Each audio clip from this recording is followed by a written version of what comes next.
Most people think dying is like turning off a TV. 1 second you're here, then nothing. But scientists just discovered something that changes that completely. In the first 60 seconds after your heart stops, your brain doesn't go quiet. It explodes. For centuries, we assumed death was simple. Heart stops, oxygen cuts off, brain shuts down, fade to black. That was the model. And no one questioned it, because no one had the tools to actually look inside a dying brain. Until now. Researchers at the University of Michigan connected dying patients to EEG machines. These are the sensors that read your brain's electrical activity. What they expected to find was silence. What they actually found was a storm. In the final 30 seconds after the heart stopped, 2 of the 4 patients showed a massive surge of brain activity. Not just any activity. Gamma waves. The highest frequency, most powerful brain waves that exist. The ones linked to consciousness, memory, and dreaming. In one patient, gamma activity spiked to 300 times its normal level. That's higher than anything ever recorded in a healthy, awake human brain. Scientists call this the gamma surge, and it lasted between 30 seconds and 2 minutes. Right at the edge of death, the brain was more active than it had ever been in life. Here's where it gets even stranger. In the first 10 seconds after your heart stops, you are still you. Blood is still in the brain.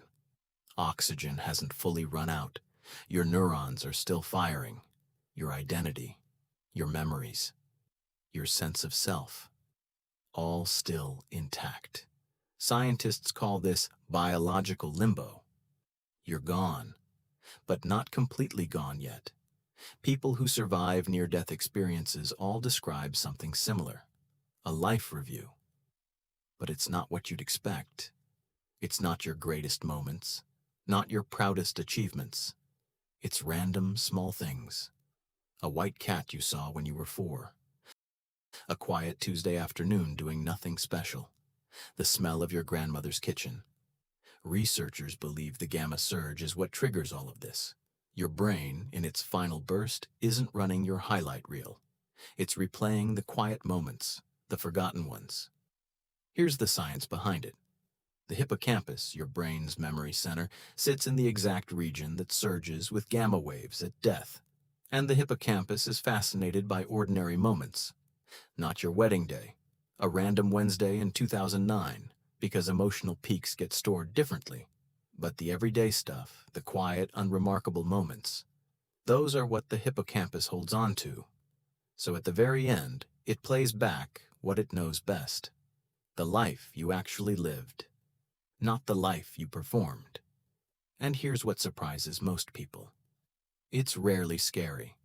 Studies of near-death experiences across thousands of patients consistently show the same thing.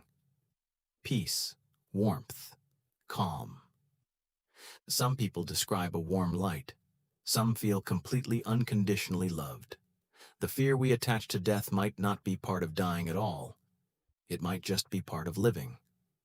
So what does any of this mean for us right now? If the brain replays the ordinary Tuesdays, the small moments, the quiet afternoons, then those moments aren't small at all. The coffee this morning, the person sitting next to you, the ordinary life you're living right now.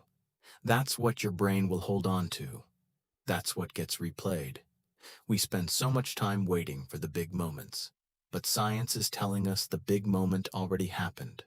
It happened every ordinary day. So maybe the real question isn't what happens when we die. Maybe the question is, are we actually paying attention while we're alive? If this gave you a new way of looking at things, drop a comment and subscribe for more. See you in the next one.